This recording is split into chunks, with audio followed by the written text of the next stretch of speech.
We all know that stock markets can be very irrational. They can both overshoot and undershoot. But what I find interesting is there potentially across regions and across the decades some kind of connection between economic activity and stock market performance. Let's have a look at this here. It shows us the share of the world's GDP based on region. And it starts in 2006 and the US pretty much kept its share. Initially it lost, then it regained. It's at roughly 26% of GDP.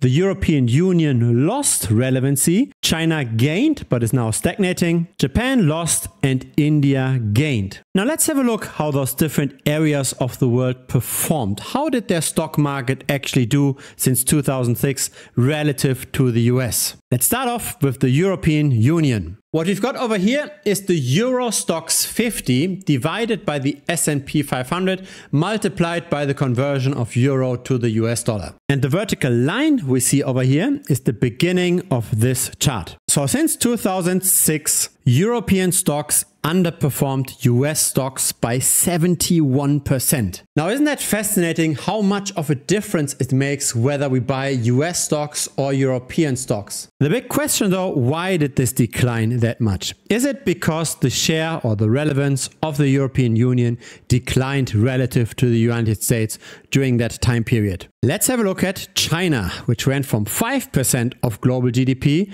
to roughly 17%. So here we've got the Shanghai Stock Exchange Index divided by the S&P 500 multiplied by the conversion of the renminbi to the US dollar. This starts a little bit late. Unfortunately, I don't have data that's earlier than this. It's in the middle of June of 2007, so 1.5 years later. But still, quite fascinating. An underperformance of 75% of Chinese stocks relative to US stocks. While the share of the Chinese economy grew quite massively during that time. The US stayed pretty much stable and China made a 3x in terms of its output globally. This video is sponsored by the Premium membership. I never take any money from any crypto project. I never take any affiliate links from centralized exchanges. I never pump and dump coins. Instead, I offer valuable tutorials in the Premium membership. Feel free to check it out. So that's interesting, right? It seems like we are betting on the economic output of a country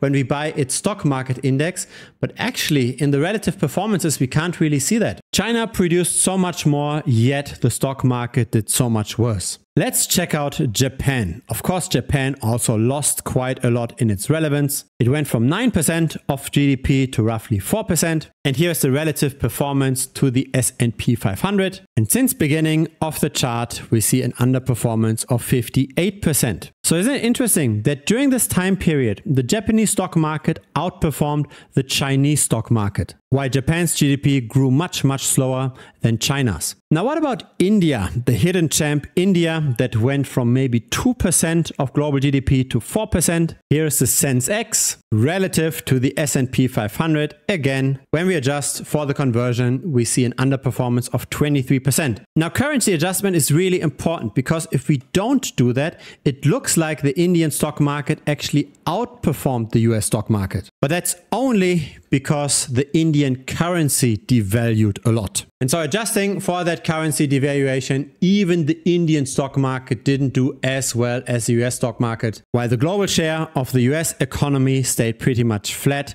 while the Indian share almost doubled. And so I'm just presenting the data here, right? I'm not making any judgment whether or not US stocks are super overvalued or whether all other stock markets besides the US are not worth investing in. I don't know. I simply find it fascinating that there seems to be not really a close connection to economic output and relative performances of stocks. We already knew that over time markets aren't necessarily rational, right? There are overvaluations and undervaluations. Now we also know that across geographies there might be some kind of disconnect. It appears that across countries we've got a similar effect to within a single market. So within a single market we've got a few outperformers, right? A few stocks that make massive returns, and the vast majority of stocks that underperform the average. It seems like something very similar happens across countries, as in there's just a very few countries that are successful at outperforming the US and most countries are doing worse. I publish videos like this regularly on this channel. If you don't want to miss the next video, feel free to subscribe. Feel free to also give this a like, it helps the channel grow.